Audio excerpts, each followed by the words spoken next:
de Dios. Y en primer lugar, le queremos dar la bienvenida desde el Centro Cristiano El Tabernáculo a la gente que ahora mismo, en este mismo instante, a las 12 de la mañana, nos están viendo y oyendo en nuestro canal de Facebook. Un aplauso para ellos. Fuerte, aleluya, aleluya, aleluya. También saludamos a la gente que nos van a ver indeferido. Ahora mismo nos están viendo, pero ahora mismo los que nos ven en YouTube no son las 12 del domingo. Sepa Dios la hora que es, cuando se meta a nuestro canal y quiera ver nuestra prédica. Pero también un aplauso para ellos. Amén, amén. Gloria a Dios. Y por último, a la gente de la radio, de Dynamit Radio, esa radio tan fuerte y tan poderosa que Dios ha levantado a través del pastor Juan Cano y de todo su equipo. Y que nosotros desde aquí, desde Jaén, somos colaboradores y tenemos esos 3 programas semanales. Lunes, miércoles y viernes a las 5 de la tarde. Ese aplauso para la gente de la radio. Amén. Amén. Amén. Bueno, gloria a Dios. Título de la palabra en esta mañana: Perlas del Salmo 51. Wow. Cuando yo me meto en el Salmo 51, allí yo buceo y navego espiritualmente hablando, porque el Señor me ministró mucho en este salmo. Nadie, ningún predicador, espiritualmente hablando, puede dar algo que no ha recibido. Si tú das algo que no has recibido, no es espiritual, es carnal. ¿Por qué? Porque nació en tu alma, no nació en tu espíritu. Pero cuando el Espíritu de Dios pone algo en el espíritu del predicador, se queda ahí almacenado. Cuando llega el momento, lo suelta y eso tiene el toque especial de Dios. Y Dios me ha ministrado muchísimo en el Salmo 51. El Salmo 51 lo escribió David, después que fue restaurado de su tremenda caída, a la edad de 50 años, más o menos, ¿vale? David, con 17 años, recibió la promesa de rey y con 37 se sentó en el trono de Israel, con 37 años.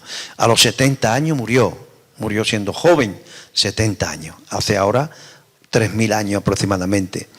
A la edad de 37 años, después de 20 años, porque una cosa es cuando Dios te promete algo y otra cosa es cuando esa promesa aparece. Pero aparece, porque Dios lo que promete, lo cumple. Y a la edad de 37 años este hombre se sentó en el trono de Israel. Y vivió sus mejores años, 10, 12 o 13 años, la época dorada del rey David. Pero a la edad de 50 años cae precipitadamente porque descuida su vida espiritual y cae en pasividad espiritual y cae en dejar la actividad espiritual.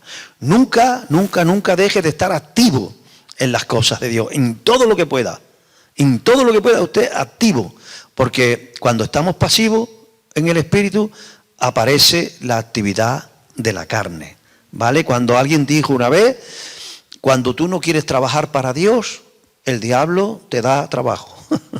Entonces tú actívate en las cosas de Dios. Y David cayó en pecado, horrible pecado, hizo cosas muy feas. Pero nuestro Dios es un Dios que restaura. Nuestro Dios es restaurador. Aleluya. Y para Él te da siempre un nuevo comienzo. Y Dios le dio un nuevo comienzo porque le mandó al profeta Natán. Y cuando le mandó al profeta Natán, le exhortó el profeta Natán y volvió en sí el rey David. Él primero quiso, como todos los seres humanos, esconder su pecado. Pero luego dio la cara. El Señor tiene su tiempo. El Señor trata con las personas y trabaja contigo. Te procesa para que tú te arrepientas, para que tú te vuelvas a Él y para que tú seas restaurado. Siempre, Él siempre va a pelear esa batalla por ti. El Espíritu de Dios pelea por ti, siempre. Nunca para condenarte, nunca para dejarte en la cuneta, siempre buscando la restauración. Y nosotros los cristianos tenemos que trabajar en esa línea. Condenamos el pecado con toda nuestra fuerza. Las cosas que están mal hechas, están mal hechas. Y la inmoralidad es pecado, la lujuria es pecado, el rencor es pecado, la avaricia es pecado, la idolatría, la hechicería, todo eso, la violencia, el machismo, todo eso es pecado. Y odiamos eso, pero sin dejar de amar a las personas que han caído en eso. Y lo que queremos es que sean restauradas. No hay, amén, no hay una persona, no hay, ni jamás habrá una persona que por lejos que se haya ido de Dios, cuando regrese, Dios le diga no. No, por lejos que te haya sido, si tú decides volverte a Dios, Él te estará esperando. Y te estará esperando para recogerte y para restaurarte. Amén. Así que David volvió, vivió su propio arrepentimiento y volvió. Y entonces es cuando escribe el Salmo 51. El Salmo 51 podemos estar predicando 1, 2, 3, 4, 5 veces, porque eso es ilimitado, toda la grandeza de ese Salmo. Pero yo quiero sacar en esta mañana, con la ayuda del Espíritu Santo, 5 perlas preciosas del Salmo 51. 5. Hay muchísimas más, pero yo quiero sacar estas 5 perlas preciosas, porque te puede servir a ti y porque me puede servir a mí. La primera perla es el reconocimiento de tu pecado activa la misericordia de Dios. Repítala conmigo. El reconocimiento de nuestros pecados activa la misericordia de Dios. Eso es una perla que vamos a encontrar en el Salmo 51. Perla número 2 que vamos a estudiar, el verdadero sacrificio que a Dios le agrada. Ahí en ese Salmo está el verdadero sacrificio que a Dios le agrada. Cuando caemos en pecado, buscamos salir a nuestra manera. Y no nos importaría dar sacrificio y gastarnos nuestro dinero para nuestra restauración. Pero no es así. El verdadero sacrificio que a Dios le agrada para que haya una restauración está ahí en el Salmo 51. Y es la segunda perla preciosa que yo quiero hablarles en esta mañana. Tercero es que se descubre en ese Salmo que solo la obra de Cristo es lo que se necesita para la restauración completa. Y eso está ahí también en el Salmo 51. Cuarta, vamos a dar también la gran petición que tuvo el rey. Y quinto, vamos a descubrir los entonces de Dios. Todas estas cosas las vamos a ver en el Salmo 51. Y la vamos a dar poco a poco, una a una, todas y cada una. Primera perla del Salmo 51. El reconocimiento. Escuche esto, que es una perla. Esto es una perla preciosa, si usted la asimila. El reconocimiento de nuestros pecados activa la misericordia de Dios. Wow. Eso es lo primero que descubrió este hombre. Porque este hombre, como todos los seres humanos, sin distinción alguna, inconscientemente, por genética, por ADN, por naturaleza caída, cuando pecamos, lo que queremos es que nadie se dé cuenta. Esconder nuestros pecados. Número 2, justificarnos a nosotros mismos. Número 3, buscar culpables. Y hacer culpable a quien sea. La suegra, la cuñada, el tío, la tita, la abuela, alguien tiene la culpa de lo que ha pasado. El gobierno, el alcalde, el que sea, alguien tiene la culpa. Buscamos eso siempre, compartimos la culpa y eso los pastores lo vivimos así de veces. Cuando una persona cae en pecado, se pone mal, se va de la iglesia y luego te echa la culpa a ti o le echa la culpa a alguien, es simplemente para esa persona sentirse mejor.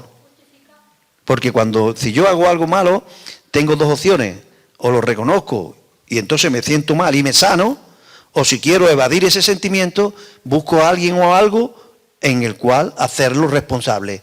Entonces la gente busca hacer responsable a otras personas simplemente para sentirse ellos un poquito mejor.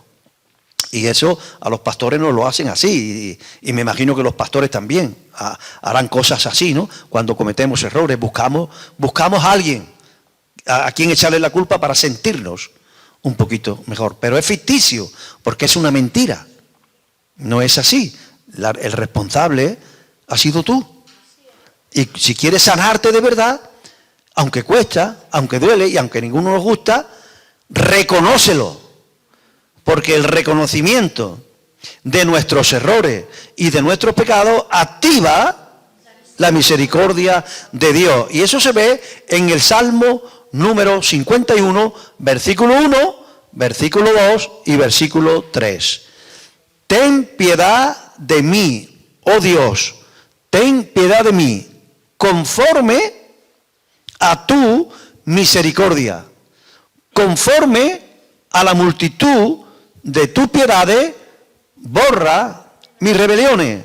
Ten piedad de mí, oh Dios. Este hombre intentó tapar y ocultar su pecado.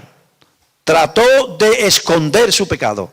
Pero cuando volvió en sí, entonces clamó y dijo, ten piedad de mí, oh Dios, conforme a tu misericordia, conforme a la multitud de tus piedades, borra mis rebeliones. Número 2. Lávame más y más de mi maldad.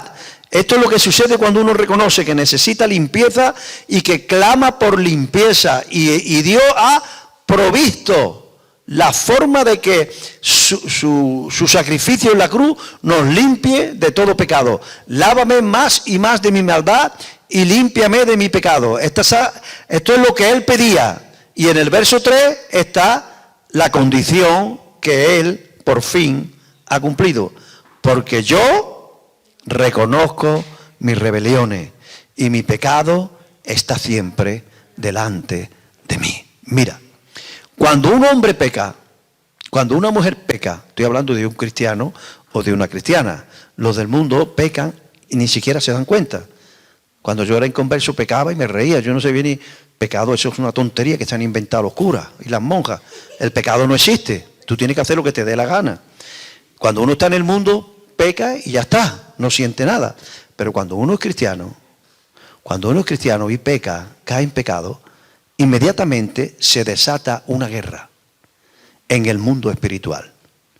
Y los poderes malignos y los poderes benignos, el poder de Dios, el poder del Espíritu de Dios y el espíritu de las tinieblas pelean por tu alma. El Espíritu de Dios pelea para que tú confieses, reconozcas y seas restaurado. Pero los demonios pelean para que tú escondas tu pecado, para que tú evites la convicción de pecado, para que tú no solamente hagas pecado, sino que permanezca en tu pecado. Porque el diablo conoce. Escucha esto, el diablo conoce los decretos de Dios. El diablo conoce los principios de Dios. El diablo conoce la palabra de Dios. Y conoce la palabra de Dios mejor que muchos cristianos. El diablo le habló un versículo a Eva, el único versículo que había hasta el momento. El diablo le habló versículos de memoria a Jesús. El diablo conoce y estudia los decretos de Dios. Y entonces el diablo crea maquinarias porque sabe cómo se mueve el mundo espiritual. Y el diablo sabe que Dios ha dicho. El diablo sabe lo que Dios ha dicho. Y el diablo sabe que lo que Dios ha dicho se mantiene. Y que nadie puede burlar. Nosotros creemos que podemos burlar a Dios. Por ejemplo, una persona piensa que puede cometer adulterio y ser tan feliz con su marido. O cometer adulterio y ser tan feliz con su esposa. O vivir de borrachera y de lujuria y mantener el respeto de sus hijos. Y mantener su matrimonio en pie. Pero eso es una vanidad ilusoria. ¿Por qué? Porque cuando pecamos, entonces se desatan las consecuencias que nos vienen sobre nuestras vidas.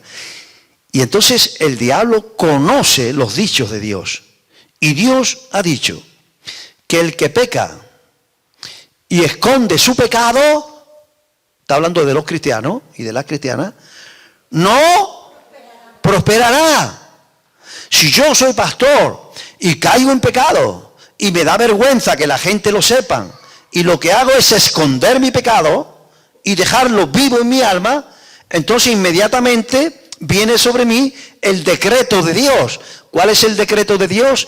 El que esconde su pecado no prosperará. Y si el diablo quiere que yo no prospere, como cristiano, como trabajador, o como pastor, o como ministerio, entonces, ¿en qué está él interesado y qué va a pelear él? Para que yo esconda mi pecado, porque conoce el decreto de Dios. Pero ¿qué dice el decreto de Dios? Que el que los confiesa y se aparta, alcanzará misericordia. Entonces el Espíritu de Dios pelea por mi alma, para que yo reconozca y confiese y no me importe. Mira, ¿sabe cómo empieza el Salmo 51? No empieza ten piedad de mí. Hay un subtítulo pequeño arriba que no es negrita, que eso sí está en el original, porque es un subtítulo donde dice Salmo de David al músico principal. Y entonces empieza el Salmo 51. Ahí hay una revelación importante. Mira, David, como cualquier persona, le daba vergüenza que la gente supiesen de su pecado, que había hecho abuso de autoridad, porque era el rey y vio a una mujer bañándose que le gustó mucho, la mandó a llamar y durmió con ella, con la mala pata, entre comillas, que se quedó embarazada. Entonces, él lo que hizo fue, movido por los demonios, intentar tapar su pecado. Y entonces urdió planes para que su pecado no se manifestara, para tapar su pecado. Y lo intentó.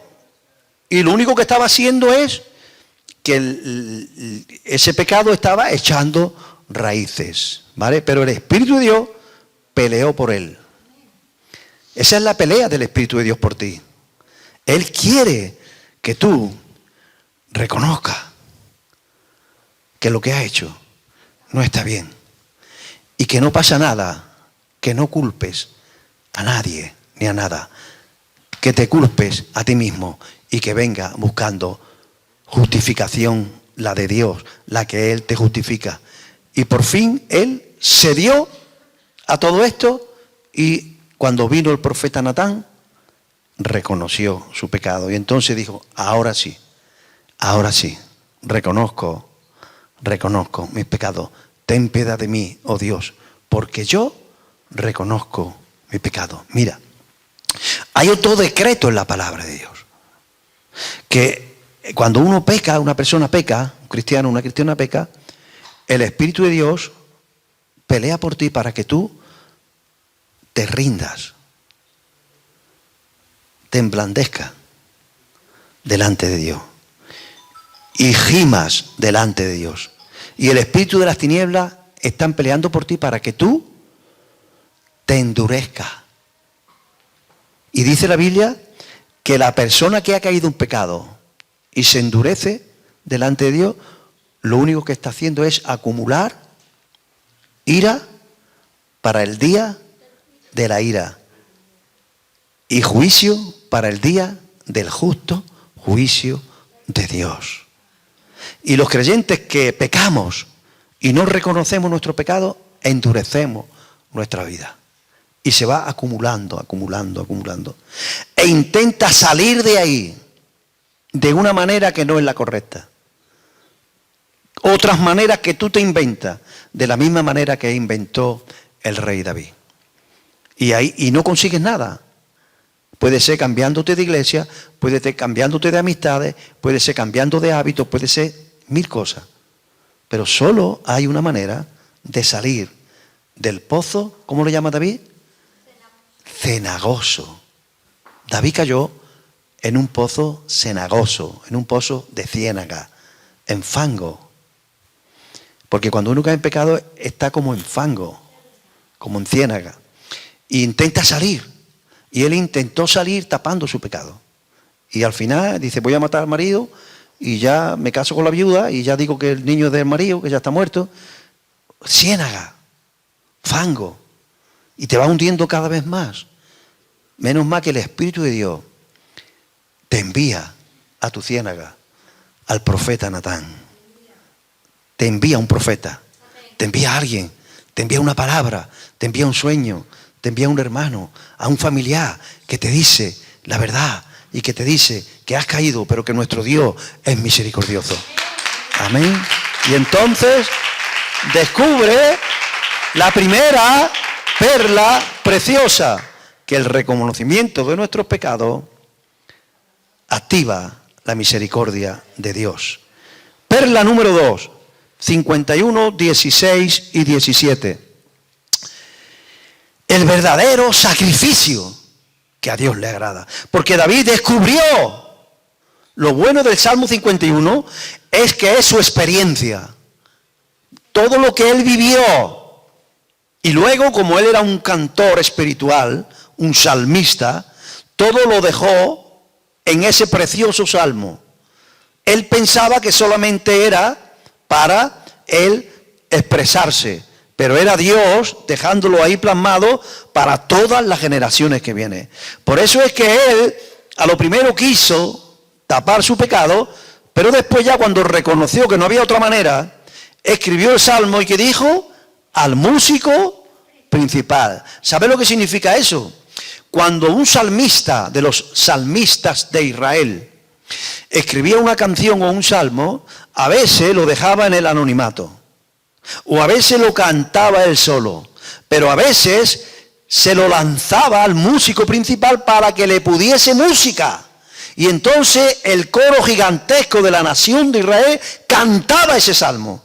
Y él dijo, ahora que no me da vergüenza, ahora que acepto lo que yo he hecho, ahora que le he pedido perdón a Dios, al músico principal, que lo sepa toda Israel, lo que yo he hecho para vergüenza mía, para mi restauración, y que lo sepa todo el mundo y todas las generaciones de cristianos que vendrán. Por eso, toma, músico principal, aquí tiene mi declaración de culpabilidad. Ponle música y que lo cante todo el mundo. Esa es la forma de reconocer y de alcanzar la misericordia de Dios. No te importe que digan lo que quieran. Lo importante es que tú descubras tu restauración. Ya está. Y el que esté sin pecado, que tire la primera piedra y ya verá que la pedrada va a ir contra él mismo. Segunda cosa, el verdadero sacrificio de Dios. Porque David intentó, él dice, porque no quieres, aquí lo tiene, sacrificio que yo daría. Venga, yo quiero la restauración, pero no a la manera de Dios. Quiero a mi manera, venga, yo soy el rey. Venga, 1000 bueyes a sacrificarlo. Venga, una buena ofrenda al sumo sacerdote. Venga, voy a hacer esto, como hacen los católicos, con perdón por los católicos. Venga, a pegarme latigazo en la espalda. Venga, a meterme piedrecita en los zapatos. Me lo enseñaron a mí, en la Salle Santa Natalia. El director se estaba muriendo y a los 500 niños nos dijeron, haced sacrificio todo, para que el director no se muera. ¿Y qué hacemos? Dice, lo que sea, meterse piedrecita en los zapatos. Y yo hice eso. Madre mía, cómo me dolían los pies. ¿Por qué? Porque buscamos sacrificio. Porque nuestro ego, yo voy a pagar un sacrificio para mi restauración. Pero David descubrió y dice, porque no quieres, todo esto es orando él, no quieres sacrificio, que yo lo daría. No quieres holocausto. Verso 17, aparece la revelación. Los sacrificios de Dios es el espíritu quebrantado, al corazón contrito y humillado no despreciará tú, oh Dios. Wow, lo que Dios busca no es tu sacrificio, lo que Dios busca es que te rompa tu espíritu delante de Él, al corazón contrito y humillado, que te humille delante de Él y que te rompas delante de Él. El sacrificio que Dios le agrada es el espíritu quebrantado, y la gente no quiere quebrantarse. Quieren pagar su restauración. Yo voy allí, yo he hecho lo malo, ¿qué tengo que hacer?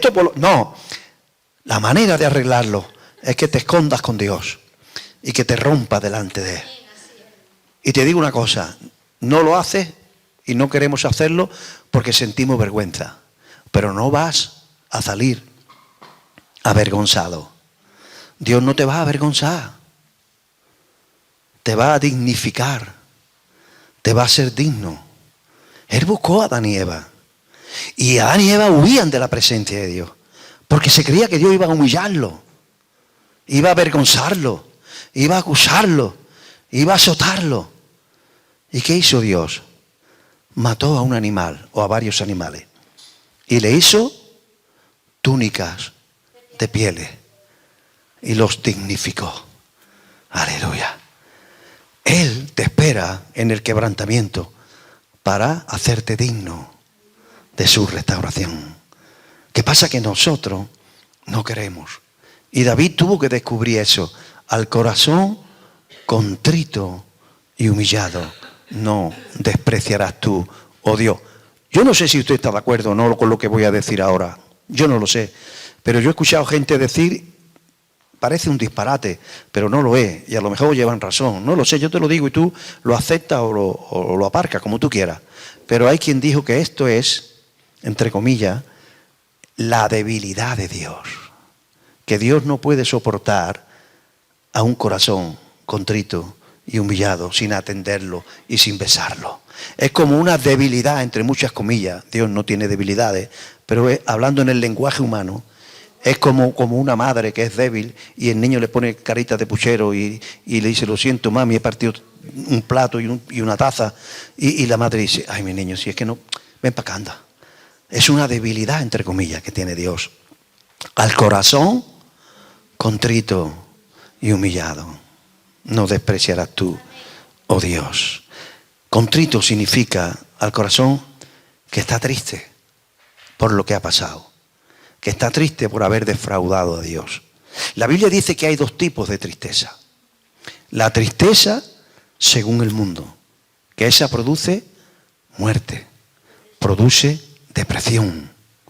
Y la otra es la tristeza según Dios, que produce restauración, produce salir de ahí. Aleluya, no temas, es bueno, es bueno. Escuche, es terapéutico sentirse triste delante de Dios. Yo conozco esa tristeza. Hermano, he caído decenas de veces, como todo el mundo. ¿Quién no ha caído en pecado? ¿Quién no ha puesto mala cara a alguien? ¿Quién no ha criticado a alguien? ¿Quién no le ha sacado los cachos a alguien con la palabra? ¿Verdad? ¿Quién no se ha sentido orgulloso? ¿Quién no ha caído en cualquier cosa? Pero cuando el Espíritu de Dios nos convence, caemos en una tristeza buena, una tristeza espiritual, porque entonces nos mueve a buscar a Dios y presentarnos delante de Él con un corazón contrito y humillado. Y David descubrió que los sacrificios de Dios son el espíritu quebrantado. Al corazón contrito y humillado no despreciarás tú, oh Dios. La tercera perla que yo quiero dar en esta mañana es que solo la obra de Cristo es la provisión de Dios. Dios en su ungido, Dios en su Hijo, el Padre en su enviado, ha provisto de todo lo que necesitamos los seres humanos. Los que no han hecho la paz con Él, ha provisto que ahí está la provisión, hacer la paz con Dios a través de Jesús. Y los que ya hemos hecho la paz con Jesús, Él ha provisto la restauración una y las veces que usted lo necesite. Y descubrimos en el Salmo 51 los he aquí de Dios. ¿Qué significa los he aquí de Dios? Significa las revelaciones que David vio en su caída. Cuando decidió buscar a Dios, él dice he aquí. Porque cuando él dice he aquí, que lo dice varias veces, está diciendo, lo estoy viendo delante de mí. Porque Dios en su amor, cuando David realmente se humilló delante de Dios, le dio revelaciones sobre el pecado, revelaciones sobre lo que había pasado. Porque Dios sabía que Él lo iba a escribir en un salmo y que ese salmo iba a ser inspirado por Dios para nuestro bien y nuestro provecho. Y entonces aparece los he aquí de Dios. Por ejemplo, en el verso número 5. Él descubre el problema tan serio que tenemos los seres humanos que nos lleva a pecar. Porque las personas no sabemos el poder tan grande que tiene el pecado en nosotros hasta que no decidimos querer dejar de pecar. Nos creemos que simplemente podemos dejar de pecar y ya está, porque es una decisión que tomamos, pero no. Hay algo muchísimo más profundo. Y es que nacemos con unas debilidades. En la Biblia le llama iniquidades. Nosotros le podemos llamar debilidades. Las personas nacemos con debilidades que nos arrastran a cierto tipo de pecado. Y su debilidad no es mi debilidad. Y la debilidad de usted no es la debilidad de su marido. De ahí vienen muchos conflictos en el matrimonio. Porque ella no tiene problema con el orgullo, por ejemplo, y no soporta el orgullo de él, porque no entiende cómo puede ser orgulloso. Pero es que él no tiene problema con el rencor, y usted sí tiene problema con el rencor. O a lo mejor usted tiene problema, ¿con qué te digo yo a ti? Pues con el chisme. Te gusta hablar de la gente por detrás. Y ella no soporta eso porque no ha nacido así y no le gustan los chismes. Pero a lo mejor tiene problemas porque ama desmedidamente el dinero, o porque ve una botella de Rioja y tiene una debilidad y no puede controlarse. Y yo no digo que tomarse un Rioja sea malo, pero una cosa es tomarse una copa y otra cosa es tomarse media botella. Hay personas que nacen con esa debilidad, a veces por heredado de una conducta que ha visto en casa. A veces heredado de una genética que no se viene de nuestros ancestros. Entonces, descubrimos nuestras debilidades. Y David no podía entender cómo he podido caer en adulterio. Cómo he podido desenfrenarme de esa manera. Cómo he podido caer en la lujuria y en la inmoralidad a ese nivel. ¿Y cómo he sido capaz de matar a un hombre para tapar mi pecado? Él no entendía cómo había sido capaz de esto. Luchando contra el pecado en oración, entonces él descubre, he aquí, en maldad he sido formado y en pecado me concibió mi madre. Él descubre que lo que descubre Pablo en Romanos 8 y en Romanos 7. ¿Qué descubre Pablo? Que el pecado es una ley que hay en mis miembros. La persona que tiene tendencia a la mentira, sin la gracia de Jesús, no puede dejar de mentir. Es compulsiva. La persona que es inmoral, el hombre que por naturaleza es mujeriego, no puede mirar a una mujer sin codiciarla, porque está vendido a la codicia. La mujer o el hombre que tiene debilidad por el rencor, le cuesta un mundo perdonar a alguien, porque es una debilidad. Y David descubrió que una de sus debilidades era la inmoralidad, la promiscuidad en el sexo. Y si tú estudias los ancestros de David, le venía de herencia. Él era bisabuelo de una ex ramera, era bisnieto. Y él era tataranieto de una moabita. Y los moabitas nacieron por el incesto en una cueva de una mujer que emborrachó a su padre para dormir con él. Y se quedó embarazada de su padre después de violarlo previo a borrachera. Y nació de ahí Moab. Y de ahí nacieron los moabitas. Y una tatarabuela de David era moabita. Entonces él tenía problemas con la inmoralidad. Y como andaba en pasividad espiritual, cuando debía de estar en la guerra espiritual, vio a una mujer bañándose muy hermosa y ahí ya no controló. Ahí ya no controló. Se quedó así en el terrado, dice que ven mis ojos. ¿Y qué hizo? Llama a un siervo, vea por ella y ¿quién es esa? Señor, es Betsabé. ¿Está casada o soltera? Casada, mala suerte. ¿Con quién está casada? Con Betsabé. Perdón, con Urías. ¿Y quién es Urías? ¡Wow! Un guerrero que está peleando por ti en el campo de batalla. Un hombre fiero que te ama y ama a la nación y está dando su vida en el campo de batalla. Ah, ¿no está ahí? No está ahí. Ustedes ya se han imaginado lo que él se imaginó. Toma esta cartita y llévasela. Betsabé, soy el rey David. Te invito a cenar esta noche en palacio. En aquellos tiempos no hacía falta que la mujer dijera que sí o que no. El rey la llamó. Durmió con ella y pasó lo que pasó. Y él descubrió, ¿qué descubrió?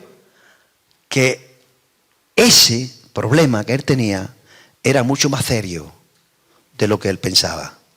En maldad he sido formado y en pecado me concibió mi madre. Por eso descubrió, no se quedó ahí, no se quede ahí porque hay esperanza. Mira lo que descubrió. Descubrió en el verso siguiente, 6, he aquí, tú amas la verdad en lo íntimo y en lo secreto me has hecho comprender sabiduría.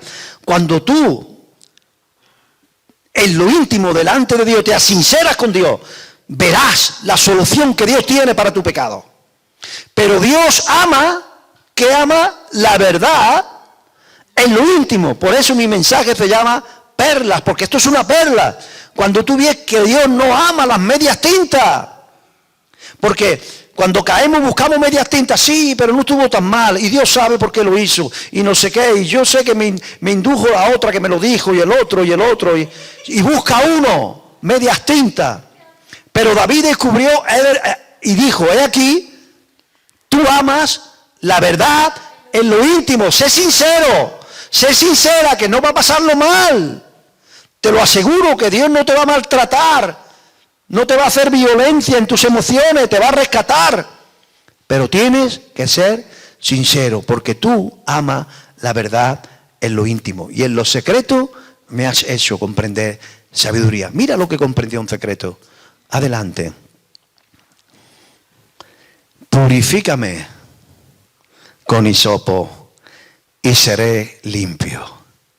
Lávame más y más de mi pecado. Y límpiame de mi maldad. Cuando uno sea sincera con Dios, se ve sucio, muy sucio, y clama por purificación. Y entonces se le ve una revelación de su descendiente número 28. Porque 28 generaciones después, un descendiente directo del rey David a través de Salomón nació en un pesebre. Aleluya. Por eso él dice, purifícame, ¿con qué? ¿Quiere alguien saber qué es un hisopo? Claro. Ahí tiene el hisopo. Vamos a ver, mi Matías ahí bueno, ahí lo tiene. El hisopo. Eso es una planta en Israel que se llama hisopo. Y no es casual, es profético. ¿Qué color tiene? ¿Y de qué vistieron a Jesús cuando lo fueron a entregar? Le pusieron un manto de púrpura. Wow. Eso es una representación de la obra de Cristo en la cruz del Calvario. Porque ¿sabe para qué se utilizó esto? Con esto se hacía una especie de brocha. Cogían el hisopo y hacían una brocha con un palo, cogían muchas flores de estas y hacían una especie de brocha. Y entonces, el día de la Pascua, el día que se celebraba el paso de Egipto a la tierra prometida, se cogía un cordero, se confesaba los pecados del pueblo poniéndole el sacerdote las manos en su cabeza, transmitiéndole a ese cordero el pecado de todo el pueblo. Dice la Biblia que el sacerdote o el sumo sacerdote le imponía ambas manos en la cabeza del cordero y confesaba todos los pecados del pueblo. Dice la palabra que transmitiendo así el pecado del pueblo en aquel cordero. Y entonces lo degollaban y lo ponían boca abajo y toda esa sangre caía en un lebrillo. Y con hisopo lo llenaban de sangre y marcaban las puertas y los dinteles del pueblo de Dios, aplicándole al pueblo de Dios la obra expiatoria de ese cordero. Y Juan dijo, no, las 1500 Pascuas que llevamos, porque desde la primera Pascua hasta Juan el Bautista pasaron 1500 años. Y Juan dijo, está bien que lo hayamos hecho porque fue una orden de Dios, pero era profético, porque ese que va por ahí, que yo voy a bautizar, ese es el verdadero Cordero de Dios que quita el pecado del mundo. Los otros corderos tapaban el pecado, los escondía, pero ese los quita y te purifica por completo.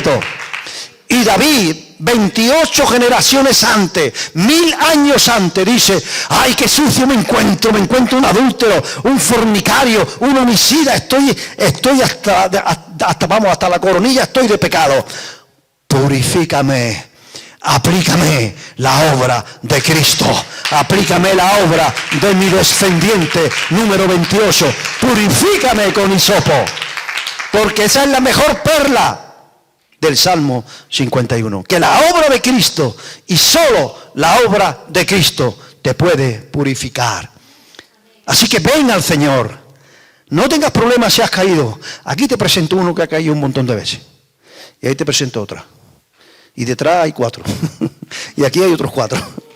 Si hay alguno aquí que nunca haya pecado, que se ponga de pie, que le voy a ministrar liberación por mentiroso. Purifícame con hisopo y seré limpio. Wow. ¿Y cómo le purificó? Claro que te voy a purificar. Porque en tu estirpe, ya que has heredado muchas de las cosas feas, porque muchas de las cosas feas, no el comportamiento no se hereda. Lo que se hereda es, digamos, la atracción. Por ejemplo, si mi padre hubiese tenido problemas con el alcohol, yo puedo nacer con debilidad por beber. No por el pecado no se hereda, pero la debilidad sí. Si mi madre hubiese sido, que no lo es, hubiese sido una bruja y me hubiese concebido a mí haciendo espiritismo, es normal que yo hubiese salido con tendencia al ocultismo. Sucede porque heredamos la tendencia, lo que la Biblia llama iniquidad, lo que nosotros llamamos debilidad. Tendría yo una debilidad por la brujería.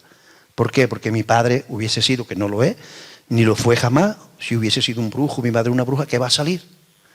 Es que es normal, no va a salir en Guardia Civil. ¿Usted está entendiendo? Entonces, él descubrió eso. ¿Y cómo Dios le contestó esa oración? Porque nació 28 generaciones después. Un hijo. Si usted analiza la genealogía de Mateo y la genealogía de Lucas, una es la genealogía de Jesús por parte de José y otra es la genealogía de Jesús por parte de María. Y las dos llegan a David. Uno por Salomón y otro por Natán. Jesús era descendiente directo de David por su padre adoptivo, que no tuvo nada que ver en el embarazo, y por su madre, que sí era biológica. Él era el hijo de David. Por eso cuando le llamaban hijo de David, él contestaba. Fíjense si Dios contestó la oración del rey David. Purifícame. ¡Wow! Dios puede purificar tu genética. ¡Aleluya! Dios puede descubrir lo que descubrió en el verso 10 David. Mira lo que descubrió en el verso 10. 51:10. Crea en mí. Es profético, 1000 años antes. ¿Qué le dijo David a Nicodemo? Jesús a Nicodemo, perdón. ¿Qué le dijo? Tienes que nacer de nuevo. Mira 1000 años antes lo que dice David. Mi corazón. Wow. Esto es una revelación. He visto mi corazón tan sucio. Wow. Qué feo que he hecho. Que no tiene nombre lo que he hecho. Mi corazón está sucio. Muy sucio. Me siento tan impuro. Y él llorando dice, mi corazón es tan feo, tan negro, tan grosero, que necesito un corazón nuevo. Wow. Crea en mí, oh Dios, un corazón nuevo. Wow. Wow. ¿De qué está hablando? Del nuevo nacimiento en Cristo Jesús. Crea en mí, oh Dios, un corazón limpio y renueva un espíritu recto dentro de mí. ¿Qué está hablando? De la muerte y está hablando del bautismo. Porque cuando uno acepta a Cristo, vienen las aguas del bautismo para morir y para resucitar. Para morir al viejo corazón y de pronto sale del agua, si realmente te has arrepentido, y entonces descubre que tienes un corazón nuevo, una naturaleza nueva. ¡Aleluya! ¿Dónde están nuestras iniquidades? En lo profundo del mar, en el sepulcro de Cristo. Tan negro, tan grosero como se portó este hombre, pero Dios le dio un nuevo nacimiento en Cristo Jesús. Aleluya. Y eso mismito hará Dios contigo. Me quedan 10 minutos y quiero hablarte de la perla número 4. Salmo 51:11. Él tiene una petición especial. Todo esto está él llorando. Métase en el contexto. Él está llorando, derramando su alma delante de su Dios, porque se está restaurando, porque está haciendo las cosas bien. Antes las hizo muy mal, pero ahora las está haciendo bien. Usted puede hacer las cosas bien. No importa si la ha hecho 20.000 veces mal. Puede hacerla bien. Y yo le estoy diciendo unos parámetros. ¿Por qué te lo digo? Porque yo lo he vivido. Y todos lo hemos vivido. Y él solamente, te voy a parafrasear el verso, haz lo que quiera conmigo. Si tú quieres, no, que yo no vuelva a ser más el rey. Ya está. Si tú quieres, échame de palacio. Ya está, me voy a una cueva. Yo viví en la cueva de Adulán. Si tú quieres, quítame el ejército. Si quieres, quítame la corona. Lo que tú quieras. Quítame lo que te dé la gana. Para eso eres Dios. Pero tengo una petición. No me eches de delante de ti y no quites de mí tu Santo Espíritu. Con otras palabras, no me quite tu presencia. Devuélveme tu presencia. Que yo pueda sentirte otra vez como te sentí antes. Eso es lo que Dios ama. ¿Y sabe qué hizo Dios? Ni te quito mi presencia, ni te quito el trono, ni te quito la corona, ni te quito el ejército. Te lo devuelvo todo. Porque hizo las cosas bien hechas. Wow. Saúl fue el primer rey. David fue el segundo. Saúl cayó. David cayó. David fue restaurado. Saúl no. ¿Sabe por qué? Porque Saúl lo peor que hizo no fue pecar, sino apartarse de Dios. Porque cuando viene a él el profeta Samuel, le dice, Samuel, no permita que me quite el trono.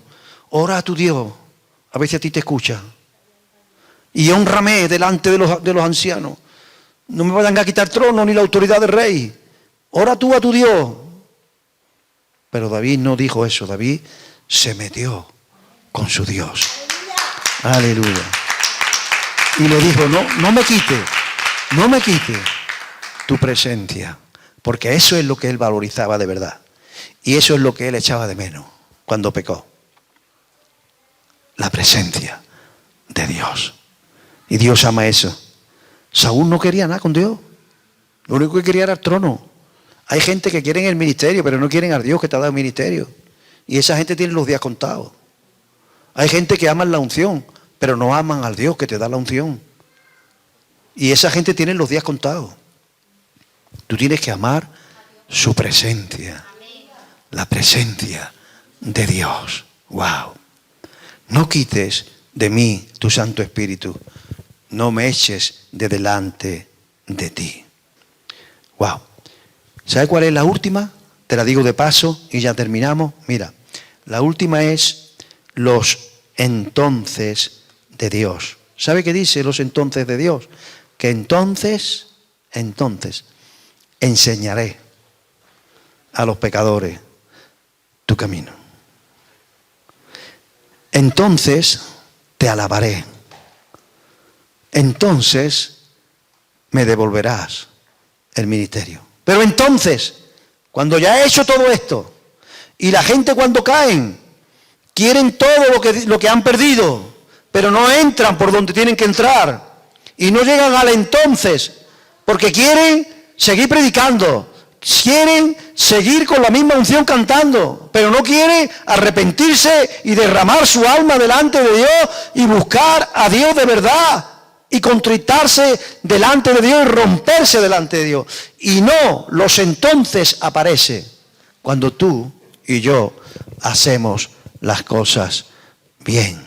Le damos un aplauso al Señor por todo esto. Aleluya, aleluya, fuerte ese aplauso y nos despedimos.